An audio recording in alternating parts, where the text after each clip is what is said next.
I watched her take a sip of her chai latte like she didn't just set fire to our entire life. She didn't see me. She didn't even glance around like she was hiding. She was smiling at him, some scrub in an oatmeal-colored blazer and spotless white sneakers, sitting across from her like they shared a private universe. Her hand was resting on the table, fingers lazily twirling a spoon. That's when I knew. It wasn't their first time. There's something about how people act when they're doing something wrong. It's not the lies. They're usually rehearsed. It's the comfort. It's how comfortable she looked, laughing with a man who wasn't me, while I stood 10 feet away holding a folded piece of paper that said 3 words. Don't come home. That's all it said. Not angry. Not dramatic. Just a quiet demolition. I didn't make a scene. I walked up to the bar, slipped the note to the cashier, and told her to hand it to the woman in the black cardigan, table near the window. The barista didn't ask questions. Maybe she sees stuff like this all the time. I stepped outside and watched from behind a dumpster like some sad movie extra. She opened the note 2 minutes later. Read it. Blinked. Tilted her head. Then she laughed. Like I'd made a joke. Then she passed the note across the table to him, and he laughed too. He actually clapped his hands like it was funny. Like I was the punchline in a story I didn't know I was in. And that's when I broke. Not in the obvious way. I didn't cry, didn't yell. I just walked. I walked to the parking garage, drove to a gas station off Route 28, and sat behind the car wash for 5 straight hours watching old voicemail videos of us laughing about nothing. Like an idiot. By midnight, I went home. She wasn't there. Her stuff was gone. Closet, empty. Bathroom drawers, cleaned out. Laptop? Taken. The one I paid for. There was only one thing left, a post-it on the fridge. It said, "You were never watching. D." That's when the unraveling began. And I swear to you, what I found next made me wish he had just been cheating. I didn't sleep that night. I sat on the living room floor with the lights off, just staring at that sticky note on the fridge. You were never watching. What the hell did that even mean? Was it a jab? A confession? A warning? Around 4 a.m., I opened the closet again, like something might have magically reappeared. Empty. Not just clothes. Everything. Jewelry, perfume, the shoebox full of old letters we kept for nostalgia. Gone. Even the book I gave her on our 3rd anniversary that she pretended to love. Who packs everything that fast? It was like she'd been preparing for weeks. Maybe longer. That's when the paranoia kicked in. I booted up my desktop and opened the shared cloud account we never used. We only ever uploaded vacation photos there, and maybe the occasional receipt. But now? Gone. Every folder. Every file. Erased. I checked the activity log. Deleted 4 hours before I saw her at the café. She knew I'd see her. That's why she smiled like that. It wasn't guilt or fear. It was relief. It hit me then. That note I left? It didn't break her. It freed her. I didn't know what to do. So I did what any emotionally imploding man does at 5 in the morning. I called her mom. Now, Delaney's mom, Carol, never liked me much. I was too beige for her vivid daughter, whatever that means. But when she picked up, her voice was all kinds of weird. Tight. Cautious. She asked if everything was okay, and I told her flat out Delaney had disappeared. Silence. Then she said, and I swear this is word for word, "Maybe it's better you don't know where she went." I was stunned. I asked her if Delaney was safe, if she was with her. She just sighed and said, "I think it's time you stop looking. Just let her go, Curtis." Let her go? She hung up. Just like that. My hands were shaking. I hadn't even cried yet. I'm not the kind of guy who falls apart easily. I bottle. I internalize. But I felt something in me split open in that moment. I wasn't just cheated on. I was erased. Rewritten. Removed from the story. I needed answers. I started going through old texts, emails, receipts, anything. That's when I noticed something else that didn't fit. Over the past 4 months, she'd had 5 different client meetings in a part of town she never used to visit. East Oak Ridge. Not exactly the kind of place you casually drop by, unless you're into overpriced craft cheese or old buildings being turned into yoga studios. I checked her last location history from an old Uber account she used to share with me. The final trip before she wiped it? A drop-off near an abandoned strip mall on East Oak. I didn't hesitate. I drove out there. It was empty. A dry cleaner with boards on the windows, a fake nail salon with the letters peeled off, and a shady-looking door tucked between 2 brick columns with a busted security cam hanging above it. I wouldn't have noticed it, except for the sticker on the door. A tiny silver fox symbol. That meant nothing to me. At least, not yet. But in a few days, that silver fox would lead me straight into something I was never supposed to see. And that's when I'd finally understand. Delaney didn't cheat on me. She outplayed me. I don't know what I expected when I pushed open that rust-bitten door beneath the silver fox symbol. Maybe a weird yoga collective or some off-grid self-help group trying to sell me on $300 meditation crystals. But what I walked into felt off. It wasn't a business. There was no sign-in sheet, no receptionist, no overhead music. Just a single hallway, dimly lit, lined with dusty picture frames of mountains and horses. Like someone Googled calming artwork and printed them in bulk. I followed the hallway, unsure if I was trespassing or walking into something illegal. At the end was a dark wooden door. It was cracked open. I knocked, half expecting someone to yell or call security. Nothing. So I stepped inside. The room was bizarre. It looked like a workspace, not an office, but more like a planning room. There were whiteboards on every wall, all covered in lists, coded notes, calendar grids. A massive corkboard sat in the center with pins and string and taped-on receipts. And there, right in the middle, were photos of me. Blurred shots. Me at the gas station. Me at the grocery store. Me in my car at a red light. My face. On their wall. I backed up so fast I tripped over a rolled yoga mat on the floor and hit my shoulder against a filing cabinet. Papers spilled out. Invoices, statements, names. All in code, but I caught 3 that were handwritten in plain text. Delaney, shift change approved. Curtis remains unaware. Asset secured. That's when I realized. This wasn't just Delaney sneaking around. She was part of something. I didn't know if it was corporate espionage, cult-like, criminal, or something completely off the map, but it was organized. This was a network, and I was a blindfolded pawn. I grabbed my phone to take pictures, but the second I opened the camera, I heard it. Footsteps. Fast. Closing in. I panicked. Shoved papers back into the cabinet and bolted out the door. I didn't even shut it. I ran past the weird horse prints, down the hallway, and back to my car, where I sat behind the wheel trying not to pass out from the adrenaline spike. I checked my rearview mirror 5 times on the drive home. I turned off my phone. I parked 3 blocks from my house and walked the rest. Paranoia was crawling all over me, like a fever I couldn't shake. That night, I started digging deeper. I wasn't just angry anymore. I was scared. What if Delaney wasn't even Delaney? What if the woman I married was playing a role for years? I searched for the silver fox symbol online. Nothing. No logos. No businesses. I reverse image searched it, looked through Reddit threads that barely had upvotes, deep subforums, until one comment buried in a prepper-style message board mentioned something vague. Foxgate equals not a myth. Use caution. They keep eyes on watchers. That's all it said. Now here's the part that really messed me up. I went to bed that night, after locking every door, every window. I didn't sleep much, maybe an hour, tops. But when I woke up, groggy and half dreaming, I went to the kitchen to get water and found a manila envelope on my counter.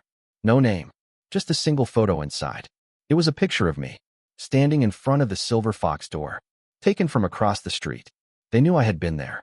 I dropped the envelope and backed away like it was on fire. I checked every lock again. I called the cops, told them someone had broken in, maybe stalked me. They came, asked a few questions, and shrugged it off. No sign of forced entry, they said. You sure you didn't just misplace it outside and bring it in? Yeah, because that's a normal thing people do. Lose stalker photos and bring them in like Amazon packages. Delaney wasn't just gone. She had vanished into something hidden, well-funded, and dangerously aware of me.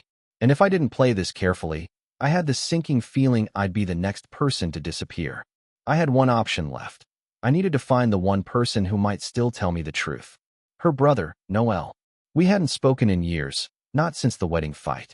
But Noel had always been weirdly cagey about Delaney's past. And I remembered something he said, once, after 3 beers and a minor panic attack. If she ever vanishes, don't call the cops. Don't call Mom. Just come to me. I mean it. At the time, I laughed. Now, I wasn't laughing. I hadn't spoken to Noel in almost 4 years. Not since the incident at our wedding anniversary dinner, when he got drunk and called our marriage a slow-motion train wreck held together by denial and shared bills. Delaney threw a glass of wine at him. He stormed out. And that was that. We never spoke again. But now, standing on his porch in the middle of nowhere, gripping the manila envelope with my own photo inside, I didn't have the luxury of pride. I had questions, and Noel might be the only person who wouldn't feed me some polished lie.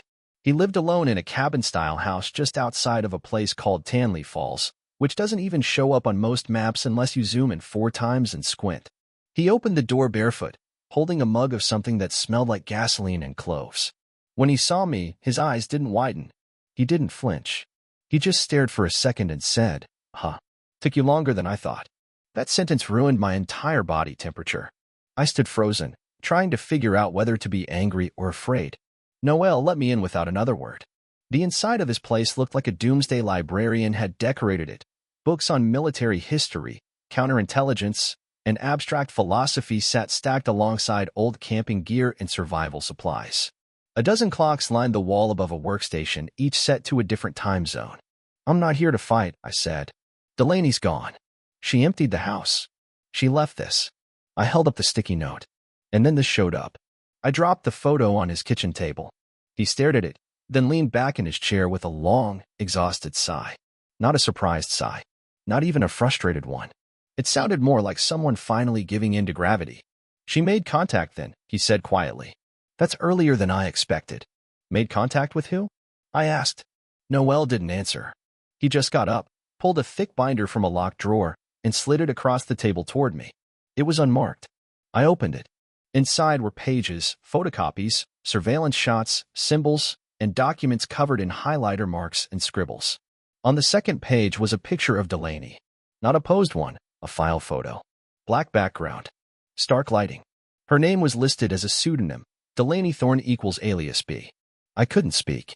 Noel finally broke the silence. "Her real name isn't Delaney. I don't even know her real name. She's been under deep cover for at least a decade. Embedded, long-term relationship, non-operational until recently."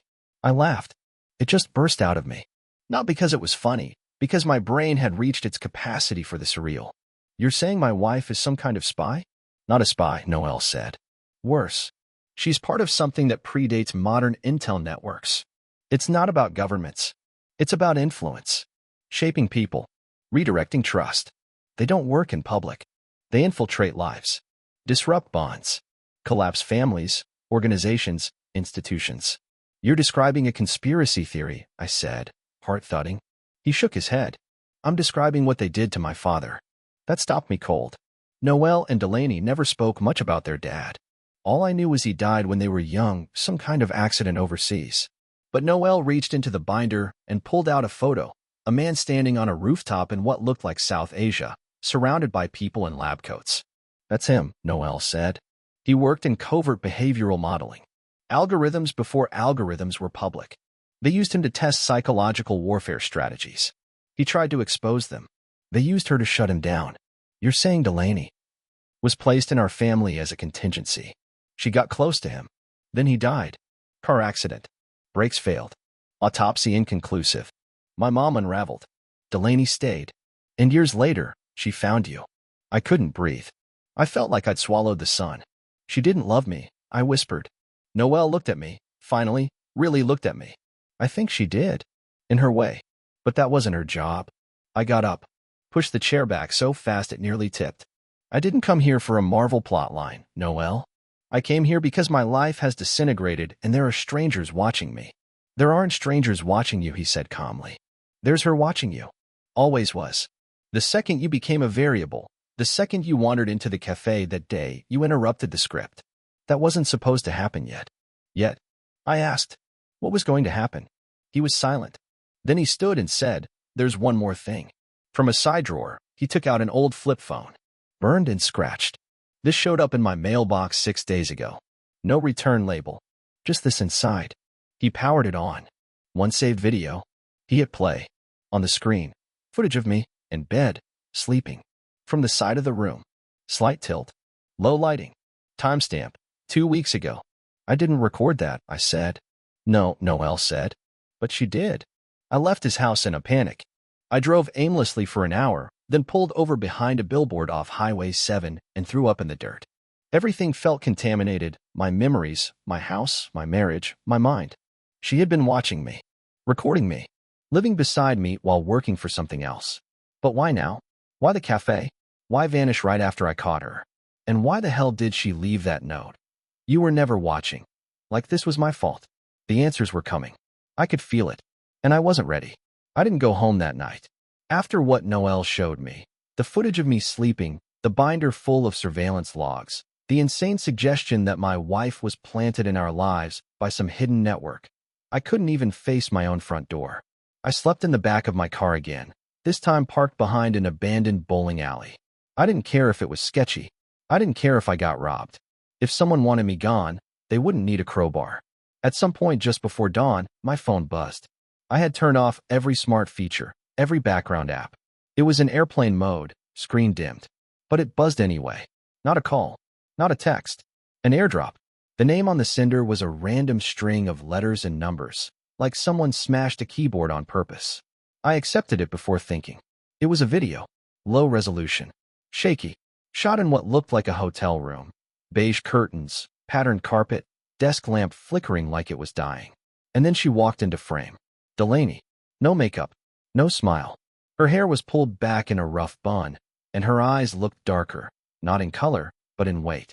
She didn't speak for the first 10 seconds. She just stared into the camera, breathing slowly, like she was preparing herself for something irreversible. And then she said my name. Curtis. If you're seeing this, it means I screwed up. I felt my lungs tighten. You weren't supposed to find the Fox door. You weren't supposed to talk to Noelle.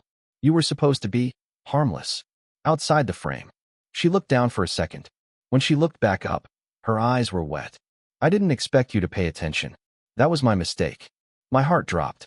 I wanted to throw the phone, to smash it into pieces, but I couldn't stop watching. I know you think I betrayed you. I did. But not in the way you think. You were part of the mission. Yes. But it wasn't surveillance. It wasn't control. It was protection. I was assigned to you because of your proximity to a dormant link, a leak, buried in your company's archived servers. You were in the blast zone. You just didn't know it. She sighed. They told me to keep you close. Keep you stable. Keep you ignorant. But then we started laughing together, and eating late-night Chinese food on the porch, and decorating the tree in mismatched ornaments. And something shifted. I started hiding things, not from you, but from them. She leaned in toward the camera. I broke protocol to save you. The day you saw me at the cafe, that wasn't a date. That man was my handler. I was trying to end it. That's why I looked happy. I thought I was out. A pause. Then, but you handed me the note. She blinked, a tear falling down her cheek. And the second you did that, you changed your status. You became an active variable. They reclassified you as compromised. And they'll come for you now. Not to hurt you. Not directly. But they'll make you disappear in every way that matters. Your job, your records, your name. They'll erode your existence until no one remembers who Curtis Alden ever was. She leaned back. Her hand came up, and I could see something tattooed faintly on the inside of her wrist. I'd never noticed it before. They call it Foxgate. You think it's a network. It's not. It's a philosophy, a code, a quiet war that's been going on for decades under your feet. She smiled, just barely. And I broke it. For you. The video ended. No credits. No sign-off. No location tag. Nothing. Just static. I sat in the car for over an hour, gripping the phone like it might bite me. I replayed it 3 times. Paused. Rewound. Stared at the frame where the tattoo flickered. Tried to catch anything. A reflection. A clue. Something physical that could tell me where she was. But it was all shadows. Was she lying? Acting? Setting me up for something worse? Or had everything I believed, about who she was, about who I was, been filtered through a system designed to keep me unaware? And if what she said was true, if I was never meant to notice, why now? Why did she break ranks? Why save me? Why warn me? Unless someone else was coming. Unless this wasn't over. Unless she wasn't the only one watching. I started the car. I had to go back. Not to the house. Not to Noelle. Not even to the Fox door. There was one place Delaney always went when she was stressed. Always. It wasn't in her files or in Noelle's binder. It wasn't even listed on her credit cards. It was the lake. And if she was still in control, that's where she'd be. The drive to the lake felt like time folding in on itself. My hands were shaking the entire way, but not from fear. It was anticipation. A sick, crawling kind. Like the moment just before a car accident. When your brain knows something's coming but your body's too slow to stop it. My phone stayed powered off in my glove box. My car's GPS was wiped. I even pulled the fuse for the Bluetooth module just in case someone, somewhere, had tagged me. Paranoia wasn't a side effect anymore. It was the only thing keeping me alive. Lake Casimir was a hidden pocket of stillness in a world that had stopped making sense. No tourist signs. No rentals. Just a gravel road, a rusted gate, and a dirt path that led to a body of water surrounded by pines and silence. Delaney used to come here when life got too loud. We'd been there 3 times together, but I knew she came alone, too. There was a spot she liked, a half-buried dock on the north shore, covered in moss and missing 2 planks. That's where I went. And that's where I saw it. A chair. Just one. Wooden, weathered, sitting at the end of the dock, facing the water. And on the seat was a black envelope, tucked under a flat rock. No sign of Delaney. I approached slowly, every step on the dock groaning like it would collapse. My eyes scanned the woods, the waterline, the sky. Nothing. Just wind and a faint ripple on the lake. I crouched and opened the envelope. Inside, a single photo. Me and Delaney, from behind, sitting at a table in our old apartment, sharing takeout and watching TV. It wasn't romantic or posed, just ordinary. Domestic. The kind of photo we never took. We didn't even own a camera that could have captured it from that angle. The second thing inside the envelope was worse. It was a key. A physical key, brass, heavy, with a red plastic tag attached that said Unit 12C. I didn't know what it meant, but someone wanted me to find it. As I stood there trying to process what I'd just walked into, I heard a sound I hadn't heard in 2 days, the low, tinny chime of a phone powering on. It wasn't mine. It came from the trees behind me. I spun around, my breath hitching, and followed the sound to the tree line. About 20 feet in, tucked between 2 roots, was a burner phone. Newer than Noel's. No branding. I picked it up, heart pounding so loud it made my ears buzz. One new message. Text only. If you bring the key to the wrong door, you won't get a second chance. Trust no voice. Not even mine. No name. No sender ID. I looked back toward the lake, toward the chair, toward the black envelope fluttering in the breeze like a flag I hadn't realized I raised. And that's when I saw the second chair. It wasn't there before. I was sure of it. It was positioned behind a tree, just slightly out of view from the dock. And it had a tripod next to it. A camera. Pointed directly at where I had just stood. I ran. Not to the car, into the woods. I looped around, doubled back, and used every rusted camping skill I had from a decade ago to vanish into the trees until I was 50 yards away and could see the dock through the brush. 10 minutes passed. Then a man stepped out from the far side of the lake. He wasn't Delaney's handler. He wasn't from the surveillance photos. He wasn't anyone I'd ever seen. But he walked to the chair, collected the envelope, picked up the phone I'd left behind, and nodded as if everything had gone according to plan. Then he pulled a small device from his coat, flat, metallic, and waved it in a circular motion where the chair had been. A scanner. He was checking for DNA. Checking for me. I didn't move. I barely breathed. Eventually, he left. Not toward a car, just disappeared back into the woods. I stayed hidden for another hour before I sprinted back to my car and got the hell out. That night, back in a borrowed motel under a fake name, I stared at the key again. Unit 12C. I had no idea what had opened. A storage unit? A safe house? A trap? But I was done being reactive. Delaney was alive. She'd sent me the warning. But someone else was one step ahead, turning every breadcrumb she dropped into a noose around my neck. If I was going to survive this, I needed to think like her. And that started by finding what the hell Unit 12C was and why my name was attached to it. I didn't sleep. Again. Not even for a second. I sat in the motel room, staring at the brass key and its red plastic tag, Unit 12C, resting on the nightstand like a threat I couldn't decode. It mocked me. Not with danger, but with design. Everything in this story had structure. Layers. Like someone had been orchestrating my descent one precise piece at a time. The message, the lake, the envelope, the man in the woods, nothing had been accidental. At 3:17 a.m., I made up my mind. I wasn't waiting for someone else to make the next move. I was tired of reacting like some horror movie idiot wandering into basements. I was going to find 12C before someone else made it disappear. I ran every database I could access from a wiped laptop I borrowed from Noel's cabin. Residential buildings. Storage units. Office parks. In a 60-mile radius, there were 6 properties with numbered units and a registered 12C. I eliminated 3. One was a laundromat, one had no Unit C, and one burned down in 2014. That left 3, a self-storage facility in Ashford, a condemned office complex in Halperin Grove, and, this one stopped me cold, an old apartment tower in South Branch Heights. I stared at the address. I knew it. I had lived there. Briefly. For 9 months, back in my early 20s, when I was still finishing my degree and trying to get out from under debt. But I'd lived in Unit 8F. I was sure of it. So why was 12C showing up now? I went there just after dawn. The building looked mostly the same. Chipped stucco, rusty stair railings, that faint urban mildew smell that clings to the hallways. No doorman, no cameras I could see. It had always been a low-profile, low-income building, the kind no one really watches. I took the back stairwell to the 3rd floor. My hands were slick with sweat. I gripped the key so tightly it left an imprint. When I reached the 12C door, I didn't hesitate. I slid the key in. It turned. Smoothly. Like it had been used recently. The door creaked open. The room inside was dark. But not empty. I stepped inside and pulled the door shut behind me. It wasn't an apartment. It had been converted. The walls were lined with filing cabinets, most unlabeled. There was a central desk with multiple monitors, powered down, cables neatly coiled, no dust.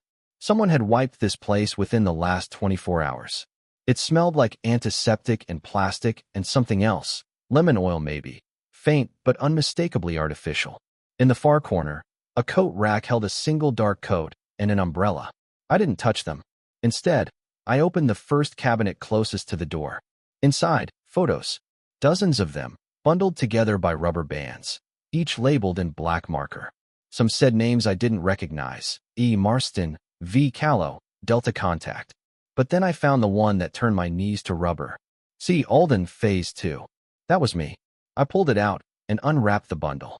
Photos. So many. Years worth. Some I remembered being in, others I didn't even know were taken. At a grocery store. Walking in the rain. Sitting alone in my car, eating takeout. One from behind me, lying in bed, reading a book. Each had timestamps. Each had notes scribbled on the back in looping, almost medical handwriting. Isolation trend improving. Emotional dependency detected. Subject unaware of insertion. He still believes it was love. I dropped the last one. I backed away from the cabinet, hard in my throat, when I saw a folder on the desk marked Termination Draft Pending. It was open. I picked it up and read the top line. Subject C. Alden scheduled for memory reconstruction on clearance trigger. I don't know how long I stood there. My legs felt like liquid. My mouth tasted metallic, and I could barely keep my thoughts from spinning out into panic. Memory reconstruction? What did that mean? Had they already done something to me before? Had I been reset? Was this whole life the second act of a story I didn't remember the first part of? I had to get out. But just as I turned to leave, I heard a sound from the other side of the door. Keys. Not mine. Voices. One male, one female. I looked around. No back exit. No window big enough to crawl through. I slipped into the closet. Cramped. Dark. Heart racing like it was trying to burst out of my chest. The door opened. Footsteps. Silence. Then a woman spoke, softly, but clearly. You should have killed him when he saw you.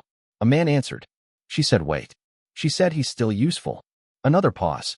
Then the sound of a chair scraping against the floor. The man sat. What if he remembers the red room? The woman laughed, quiet and flat. Then we'll know Phase 3 has already started. I pressed my hand over my mouth to keep from making a sound. The red room. I didn't know what it meant. But suddenly I could see it. A flash in my brain. Red walls. A glass mirror. Me strapped to a chair, screaming something I couldn't hear. My own face in the reflection, but older. And then it was gone. Just like a dream you're not ready to remember. The two voices stayed for maybe 10 more minutes, going over logistics, names, drop points. I couldn't track it all. My mind was cracking at the edges. Finally, the door shut. I waited another 10 minutes before coming out. I took nothing. Not the photos. Not the folder. Not the key. I walked out of 12C with one thing. Knowledge that I was never Curtis Alden in the way I thought I was. And maybe I never had been. I didn't go home. There was no home anymore. Not really. The place I used to sleep in, make coffee in, laugh in, cry in, it was all part of the script. A carefully built container. Like a stage designed to look lived in. What scared me more than anything wasn't what I'd heard in Unit 12C. It wasn't even the folder labeled Termination Draft. It was the fragment of memory that slipped through when they mentioned the Red Room.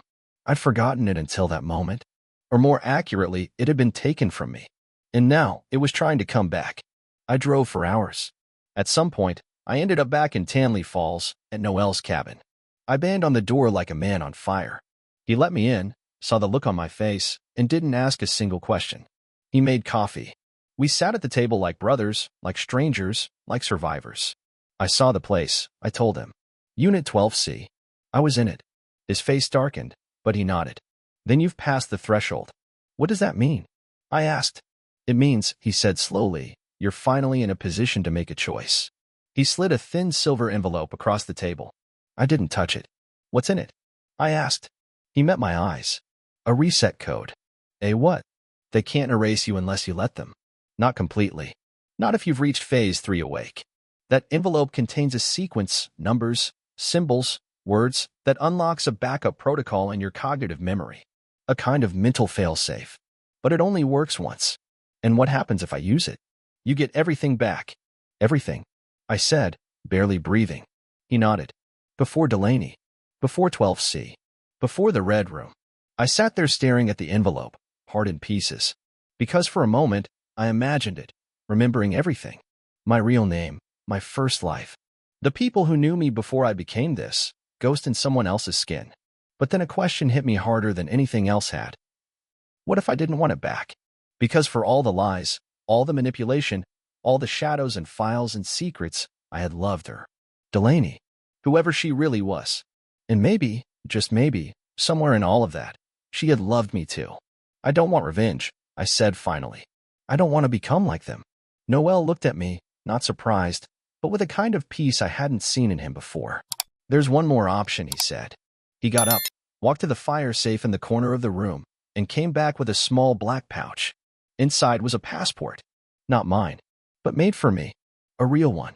And a key. A different key. Smaller. Engraved with a mountain symbol I didn't recognize.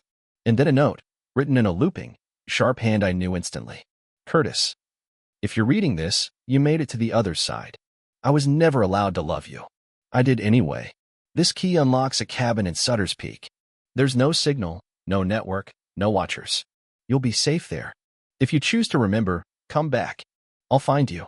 If you choose to forget, stay. Heal. Live. D. I broke down.